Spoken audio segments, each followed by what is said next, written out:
خصوصي دی او اکثر ملګري د هغې د شخصیت نه واقف هم دي نو زه مزید د یرې د لاسه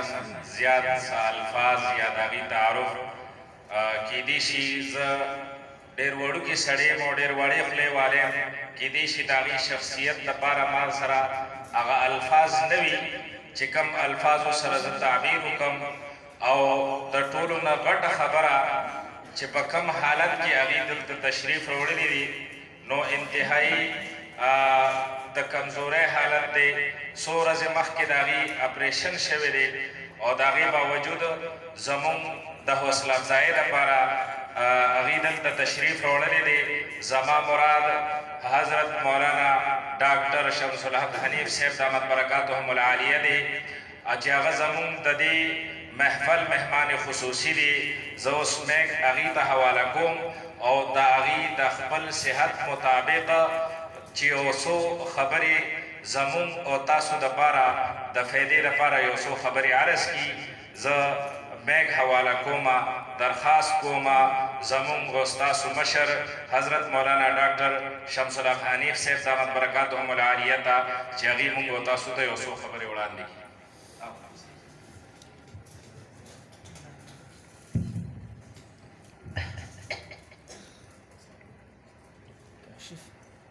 الحمد لله رب العالمين والصلاة والسلام على سيد الأنبياء والمرسلين محمد النبي الأمي وعلى آله وأصحابه أجمعين أما بعد فأعوذ بالله من الشيطان الرجيم بسم الله الرحمن الرحيم وهذا كتاب أنزلناه مبارك فاتبعوه واتقوا لعلكم ترحمون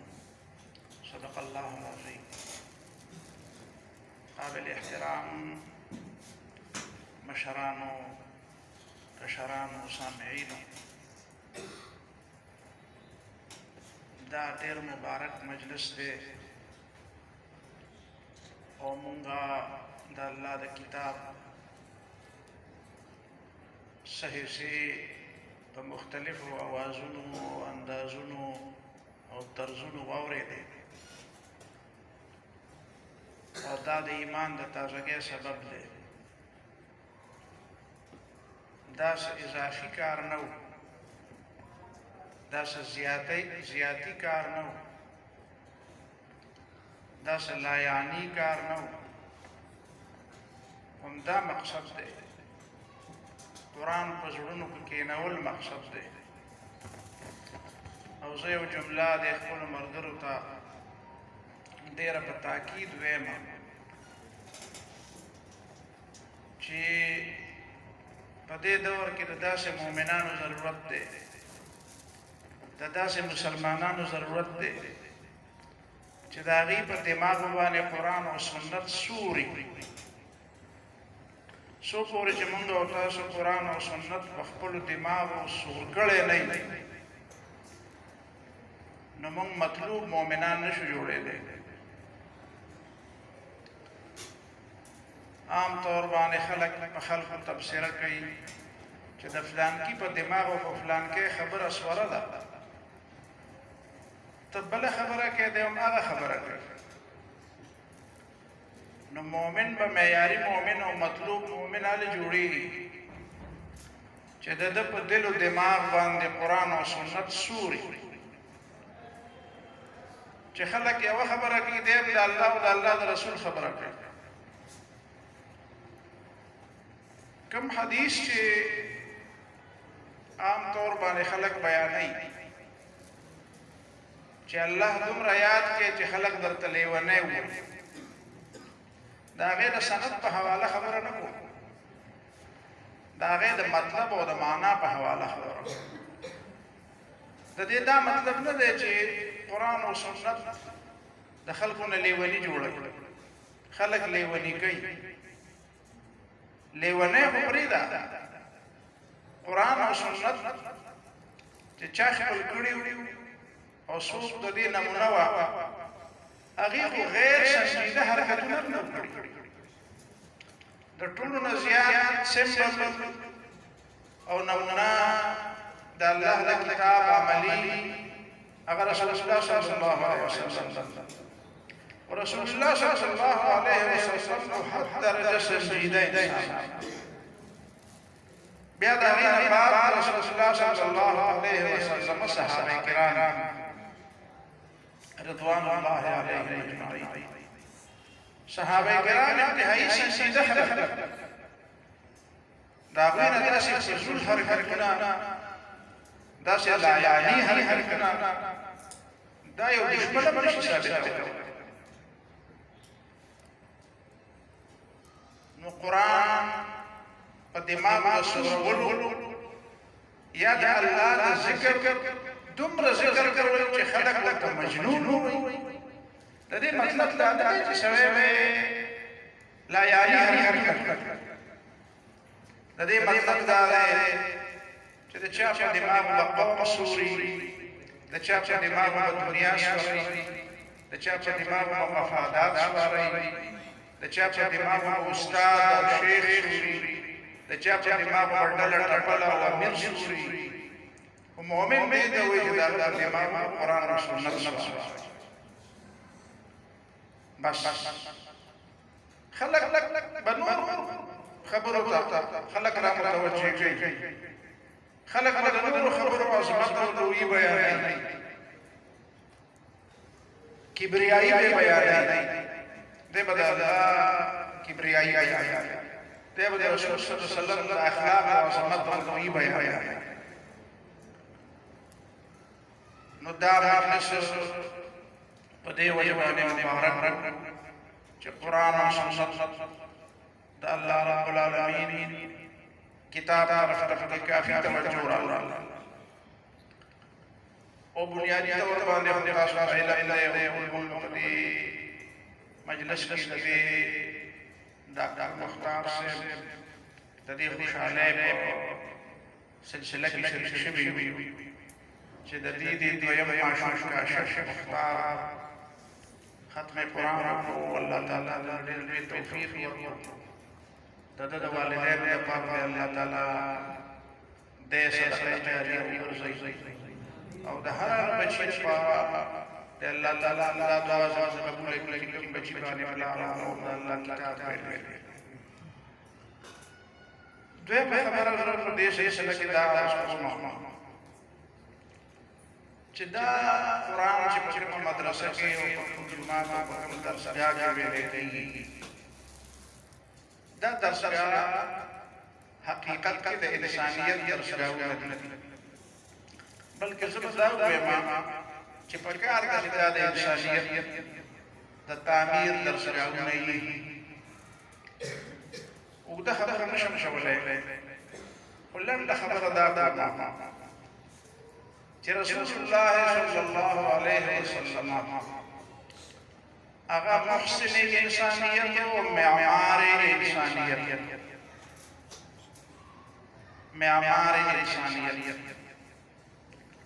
د انسانیت تعمیر پیغمبرانو کړی او په جامع او همگیر او عالمگیر او ابدی انداز کې رسول الله صلی الله علیه وسلم دنیا کې ډېر مصلحین فاتحین موجدین پیدا شوي ښه څیزونه ایجاد کړي هغې نه انسانیت ته ډېره فایده ده موږ ته په خپله فایدې موږ د هغې د فایدو قایل یو خو د انسان نه انسان جوړول دا د انبیاو کار دا بل چا دا کار نه دی کړی نه یې کولی شي نه د هغې سره داسې څه پروګرام شته نه ورسره داسې نصاب شته نه ورسره داسې کردار شته چې هغه په دې دوه خپې ګرځېدونکي مخلوق نه انسان جوړ دا کار رسول الله صلی الله علیه وسلم کړی او په دې کې ضمني خبره دا کوم چې رسول الله صلی الله علیه وسلم د دنیا د لپاره امامان تیار کړي با الفاظ دیگر د دنیا د لپاره لیډرشپ تیار کړي رسول الله صلی الله علیه وسلم صحابه کرام ته دغه یو کتاب او د یو استاد د شاګردۍ او د صحبت په نتیجه کې حکمرانان مفتیان او قاضیان جرنیلان او فاتحین او قاضیان او معلمین او مدرسین په دغه یو مدرسه او په دغه یو درس کې آیا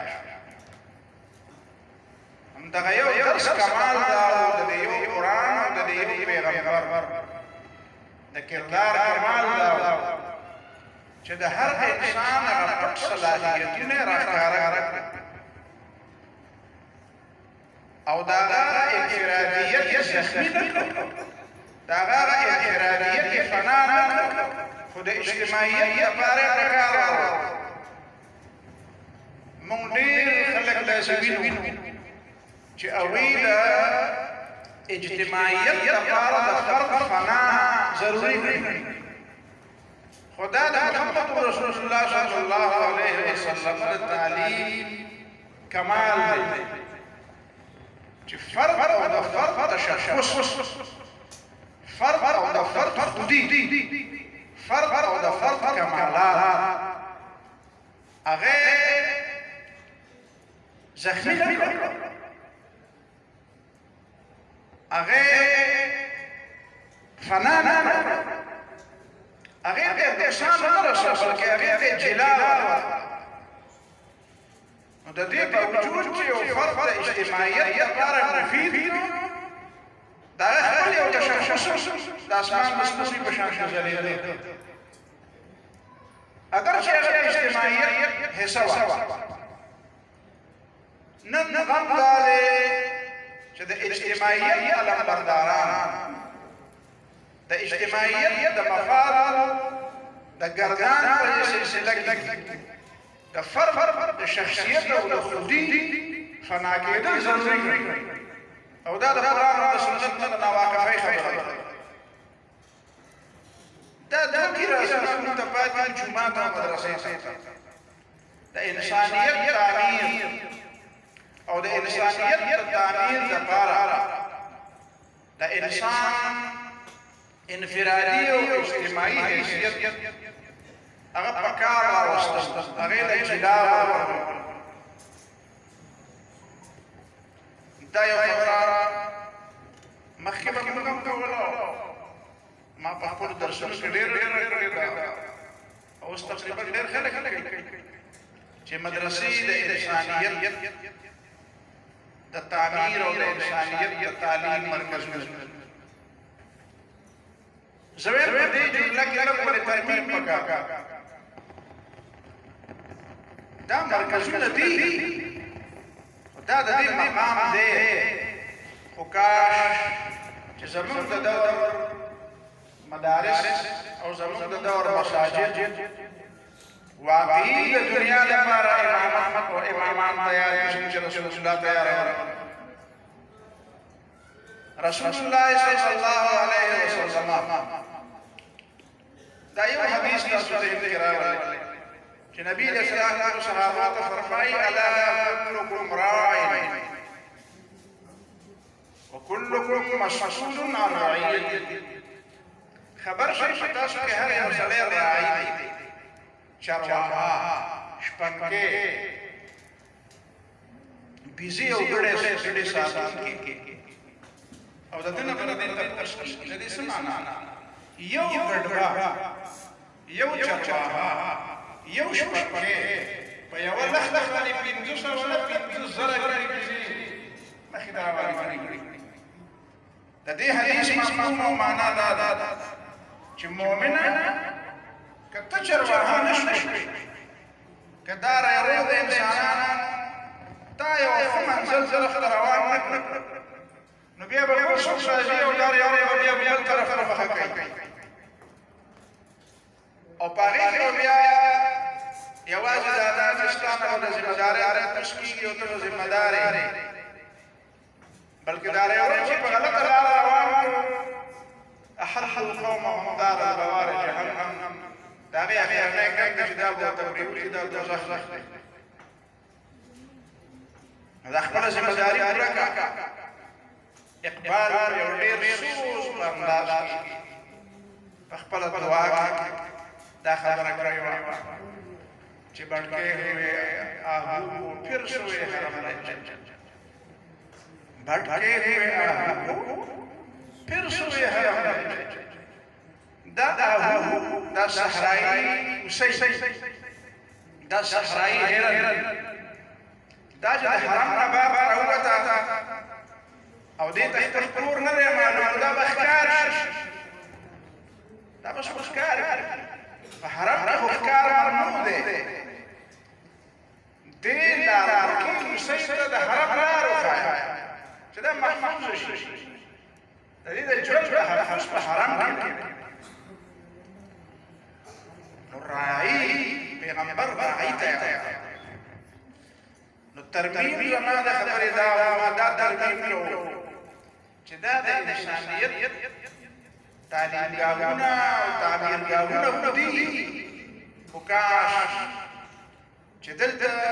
واقعي د دنیا لپاره امامت تیاری دی امام لیډرشپ تیاری دی په دې غیر حالات چې دلته صرف د جماعت امام او خطیب او د مدرسې مدرس او قاری او مفتی تیاری چې دا معیار نه دی معیار امامت دی علامه اقبال په یو ځای کې وایي چې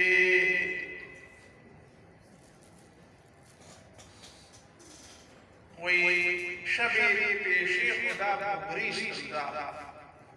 یو شپه مې د خدای مخ په زور وجوړ زارا او دا مې ویلي چې مسلمانان چېرې زارا د خواره دا مسلمانان نشي خوارو لري خوارو زارا سپېړې په دې لګي د خپلانو دې په عمل کې کورونه د دې روان دي کډې د دې په سرسي دا ولې دا څه د یو د بل بر هغه درویزګر چر وسارم د فارم دا ولې خوار وای میدان میدانی کې علمو دلی دارانو محبوبی دا اواز راغی چې دا شخص دی چې زړه خوشته دا زړه په چا پر جوړ کړی دی هغه سره د محبوبیت اهل دی او چې څوک د محبوبیت اهل دی هغه او بل ځای کې هغه بیا دا خبره کوي چې ذکرې به نظام یې چوچو یو میدانی کې ملت دی امام خدای پاک چا قبله ته مخ دی او د چا خاطر ته مخ دی د چا فکر یو شوی د چا فکر بل شوی فکری اختلاف دی ډیر شدید اختلاف دی او دا شدید اختلاف دی نو دا ځکه چې امامت نشته تو میدانی کې ملت دی امام نشته ګڼ خلک راځي او امام نه وي بس ولاړی او شو شروعي او شو سجده او شو فقیده او شو قبلي ته او شو مرخاته نو زما خبرې پرې دا اخري خبره کوم هغه دا چې د دیني مدارسو د جماعتونو خلاف چې په ټوله دنیا کې پروپاګاندا ده دا خپل دیني مدارس د جماعتونو نه کار نه کیږي یا په هغه پیمانه نه کیږي چې په پیمانه رسول الله دی تعالی دا خو زموږ په کارونو کې ډېر کمزوري دي او د دې کمزوري باوجود صرف د قران مجید د تلاوت د چا ناز صرف د لپاره معشوق د حافظ قران جوړېدل د چا ناز هغه دې باندې ډېر زیات پریشان دي دا خطرناک کار نو بیا په هغه وخت کې خلک سهاله دي چې دا مدرسې او دا جماعتونه او دا رسول الله صلی الله علیه وسلم مسلم کی هغه کار شروع کیو معیار کې سره شروع کی چې کوم کار رسول الله صلی الله علیه وسلم دې تا والا کړو او خپل معیاري انداز شروع شي نو بیا به دې کوم شي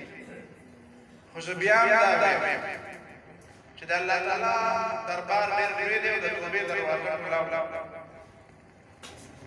دا څنګه چې رسول الله صلی الله علیه وسلم د عثمان ابن طلحه رضی الله تعالی عنہ د مکې په زمانه کې چې لا هجرت نه کړې د مکې معظمه د بیت الله چابي د عثمان ابن طلحه نبی له صلوات والسلام ته وی چې یو ځل ما ته بیت الله اوس په ماشاء کولاوي اوس چې بیت الله چاته کولاوي نو د دې خبرې شنو ده چې د اجازه سره ان کنه چې خلک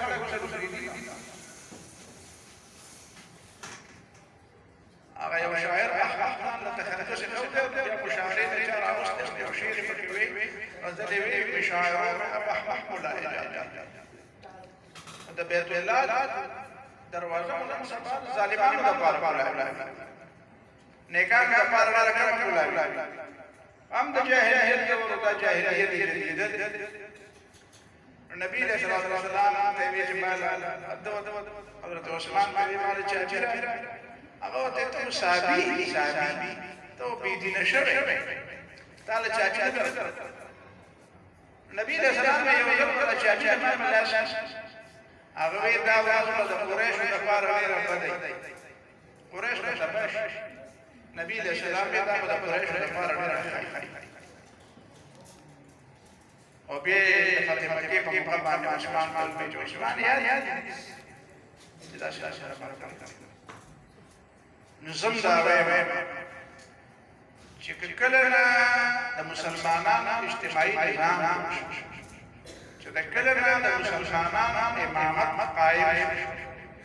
چې کله د مسلمانانو په ادارو کې په مدرسو کې په سکولونو کالجونو یونیورسيټو کې په جماعتونو کې د دنیا لپاره لیدرشپ تیارېدل شو نو دا دور بیا یوازې مسلمانانو لپاره نه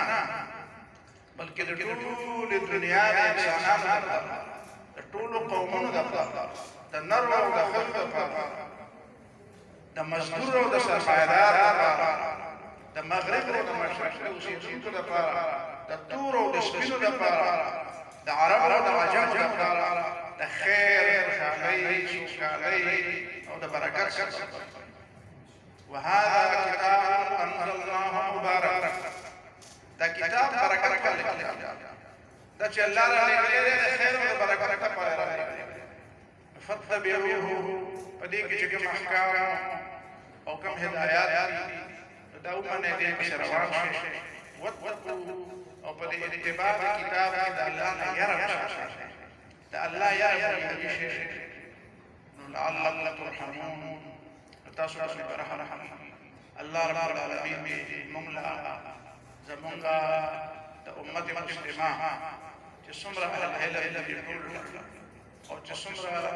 د دې امت اساسات دي او مربيين دې ټول د قرآن او سنت کوي بیا د عمل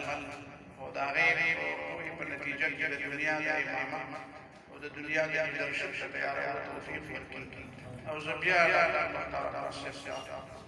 خوشخبری ورکوم او زه مبارک دی ورکوم چې د الله رب العالمین په دې باندې یقینا دا ډېر خوشاله سبب دی چې د سړي او د سړي شي دا د لپاره استر کوی احوالي دا دعا به مې مقدم شوی دا او د دې تفسیر علماء دا کوي چې وجعلنا ربنا هب لنا من ازواجنا وذرياتنا قرة اعين چې زما بچي او زما ذریت او اولاد او زما د خلق زما لپاره استر کوی احوالي د استر کوی احوالي معنا دا د سړی نوري او غد الله د بندګۍ په کار کې مشغول وي نو بیا مبارکباد او دعا کوم چې الله رب العالمین د دې مجلس چې څومره خلک حاضر شوي دي د ټول الله تعالی اجر ورکړي د ټول مشکلات الله تعالی آسان کړي